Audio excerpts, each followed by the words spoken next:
welcome back to No More Heroes, Travis Strikes Again. Okay, this floor is a bit weird. You saw there were 4 coins in front of me there.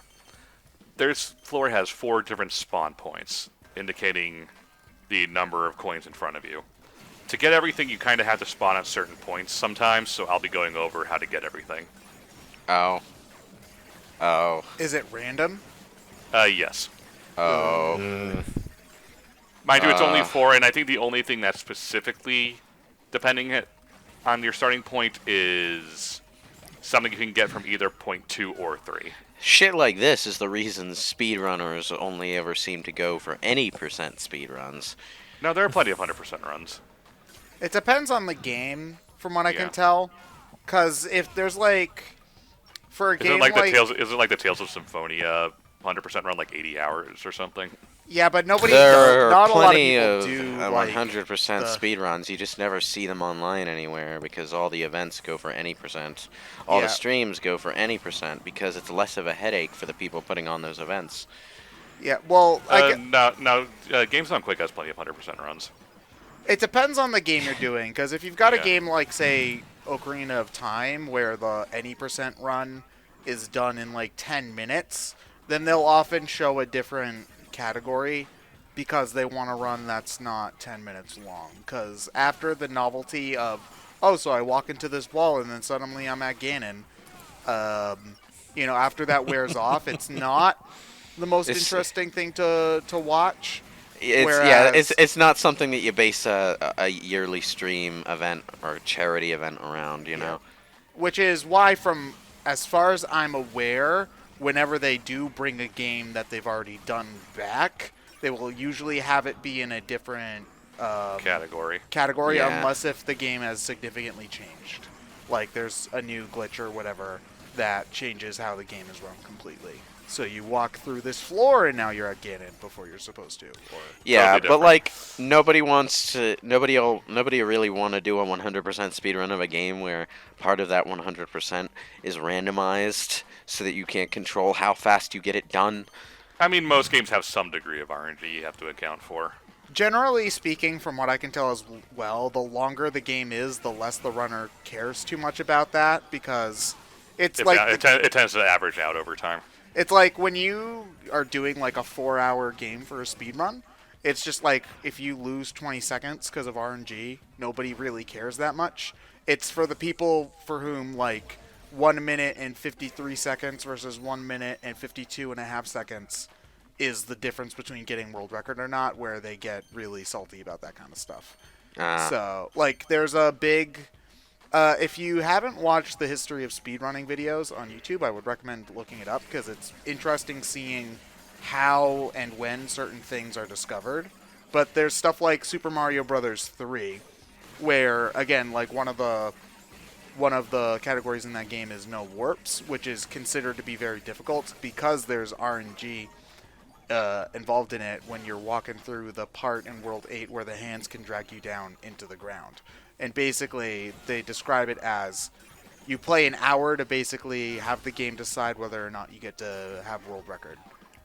Yeah. Which, for me, sounds like that would be terrible, and I wouldn't know why you would choose to run that if you're trying to actually go for the best time. But you know what?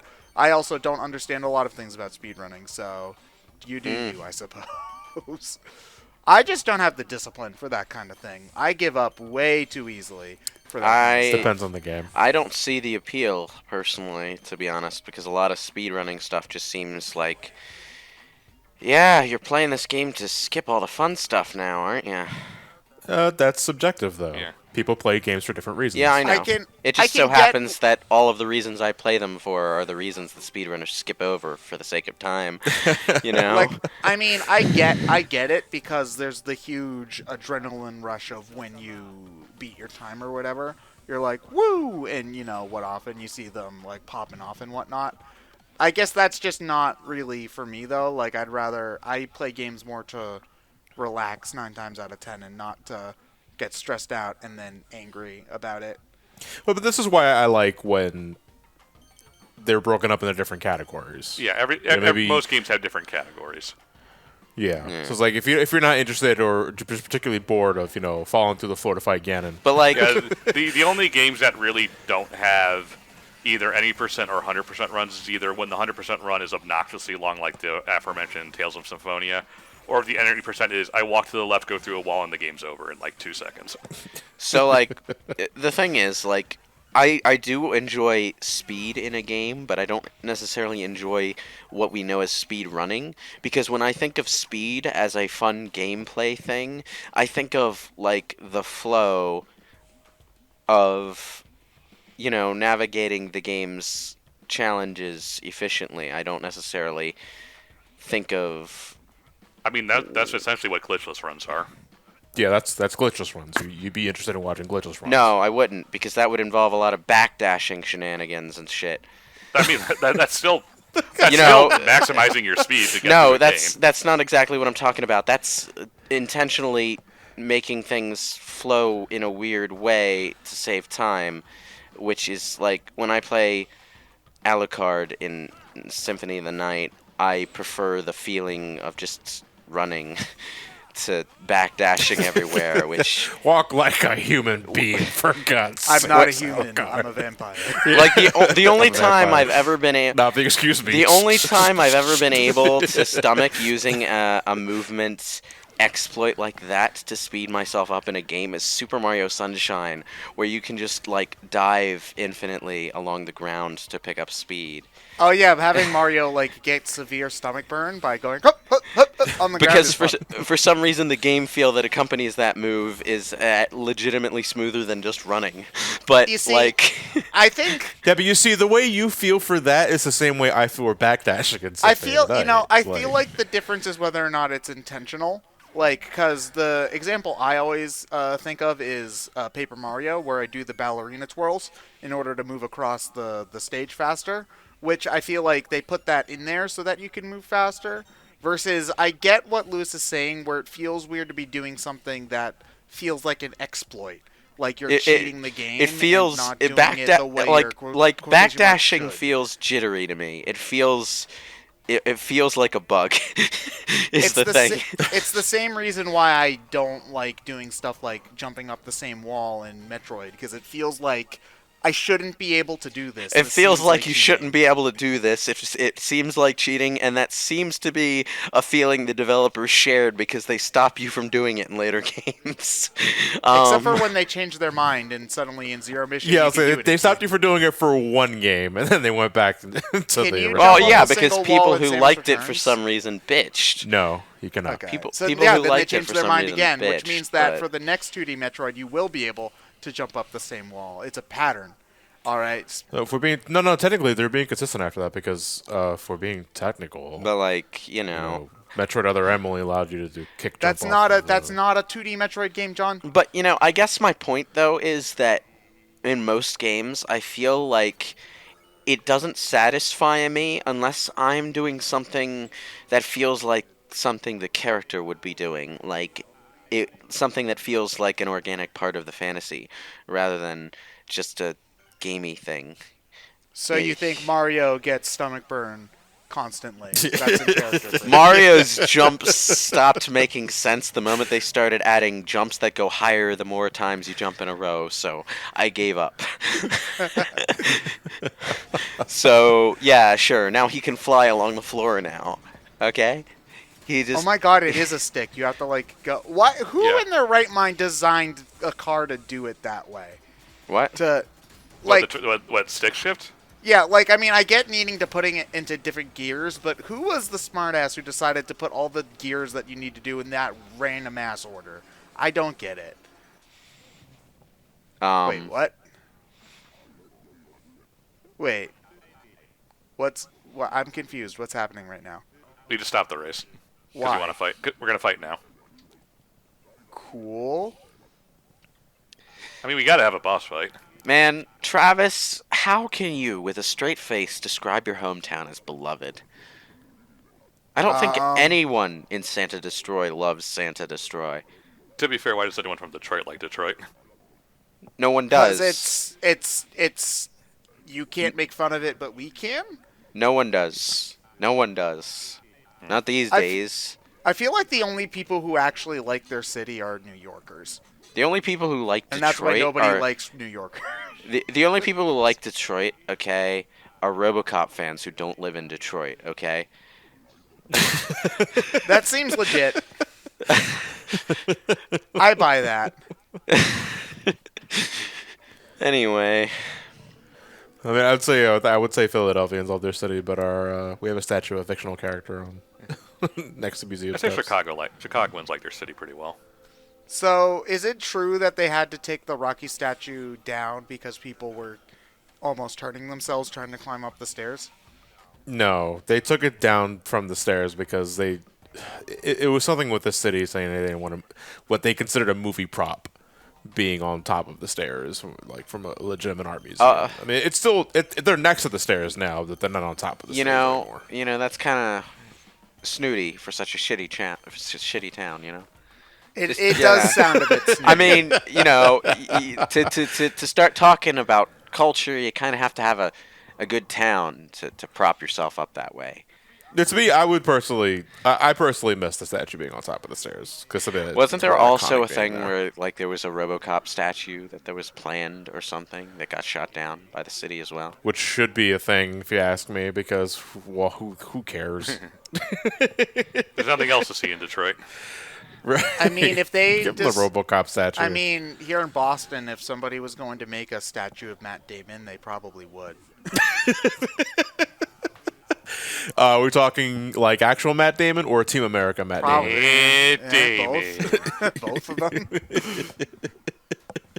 And then Man. there would be a Ben Affleck one right next to it. If I keep talking about Detroit like this, like, the first person who ever recognizes me on the street is going to be from Detroit, and they're gonna murder the shit out of me. It'll be RoboCop. Hands up, Rock. Right, Lewis, if you've pissed off RoboCop, then making fun of Detroit's going to be the least of your problems. I'm pretty sure RoboCop would agree with me about Detroit. I mean, it's kind of his job.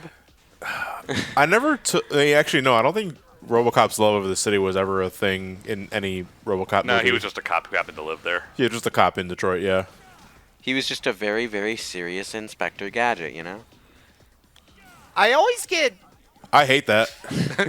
What, because 'Cause it's you know right? you're I hate that a wrong. lot.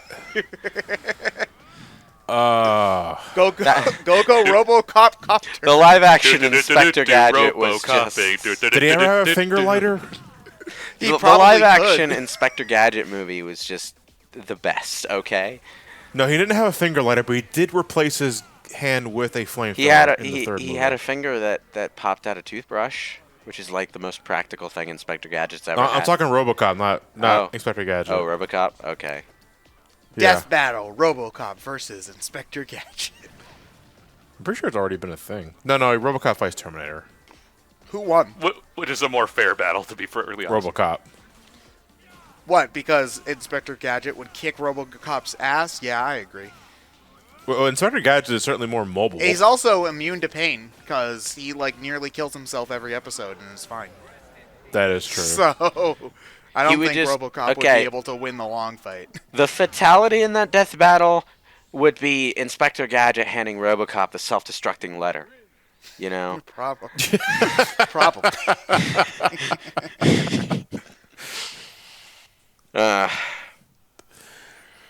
Anyway, that was a thing that happened, wasn't it? Just gave Death Battle a free script there. We're not going to get any credit. Look, hit us up and give us, some... You know what? Just give us a credit. Just give the channel a credit at the end of the video. Or something. Yeah, and, link a random part at the end screen or a title Did card. I tell you guys we were in a Did You Know Gaming video? Oh, Yeah, yeah. when they used footage of our playthrough when they were talking Shovel Knight about the butt button mode. in Did You Know Gaming? Which was pretty neat. Only the classiest content from BrainScratch commentaries. Yes, of course. Although FTCR got into Did You Know Gaming first, so we'll always be behind them. I know they used. They were talking about Sonic in the Christmas Nights mode, and they used the SGB footage for that. Aw. Because I think we're like one of two of Let's Play channels that actually played that mode. John, did you know that On your thumbnail YouTube. appeared in an AVGN video? Yeah, a couple times. Actually, that's actually because I know Justin, the guy who edits the videos. John, are you saying you But, cheated? Nepotism. Nepotism. Oh man, we just got a major plot twist dumped on us. Have you ever found it weird that Johnny and the AVGN have never been in the same place at the same time? Yes, they have. They've been sitting right next to each other at conventions. Shut up. Never in the same place at the same time? Convincing Right- body doubles and robots. Right next to each other at convention signing tables. Okay. That's not John. That's Juan, his evil twin. I've actually been to the rental reviews stage studio, and I feel betrayed. Like, oh, it's not an actual basement. The AVGN basement's a real basement, though, right? It's I've never been there. Or at least it used to be. Yeah, it used to be, but to my knowledge, anyway. Didn't I they mean- move after he had his kid? Yeah, I mean, they did. I mean, these days it's probably like an intentionally assembled set, you know. But Yeah. It is.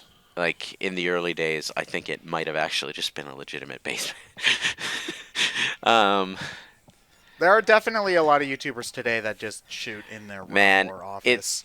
It's Yo. really crazy to think that like the very earliest AVGN episodes were recorded on a VHS tape. Well, yeah, because they were editing projects for college, Yeah. and he was just screw. They probably you know, had to use the messing old analog editing stuff too, where you have Yeah. to like literally splice together the tapes, and then oh man, there's a when I was a kid one summer for like one of those summer camps, I did a program at like the local TV station, like the type, like the one that you watch to see whether or not you get a snow day, and that play like local ads and stuff, and that's it. But they had us like make a commercial for like recycling or something. I wonder, we probably don't have our copy of it anymore, which is probably a good thing because nobody needs to see 9-year-old me trying to act. Oh, come on, we all want to see Baby Ted. You know what? I do have baby You know. pictures of me. If you want to see, I was a cute ass baby. What you just okay, described, I'm gonna go out there and say it. I was an What- adorable ass baby. What you just said is like my exact feeling on the first Legacy of Kain fan fiction I ever wrote. Ugh. It's okay though. We all have to go through those things. It's important to like own them. It's like it's fun to go. Actually, you know what? This is kind of what I felt about. This is going way back, like the Friday music video, where like that was the huge thing in like 2013 or whatever. Like that was supposed to be something that girl like looked back on 20 years later and like kind of cringed, but like smile cringed because it's like, oh, I remember that. I don't About- smile cringe when I think of my first fan fiction. Okay, I just well, wonder that's how a- I could have ever been so awful at writing. That's a you problem. Then you can smile cringe. It's okay to admit your cringe. No, it was terrible. It was awful. I have difficulty looking at my writing today and ever imagining myself being that bad at writing at any point in my life. But apparently that's something that I used to the way I look at it, it was necessary to have that. be. Yeah. To look back and Logically, reflect I and know learn that, from but it. in my heart... What does the cat do? What does the You- cat do? You find her. That's it. Oh. You collect the same cat over and over again. Got it. Yeah, because it keeps going into the games. But I guess we'll have to go find her in the next game after we beat it in the next part of No More Heroes.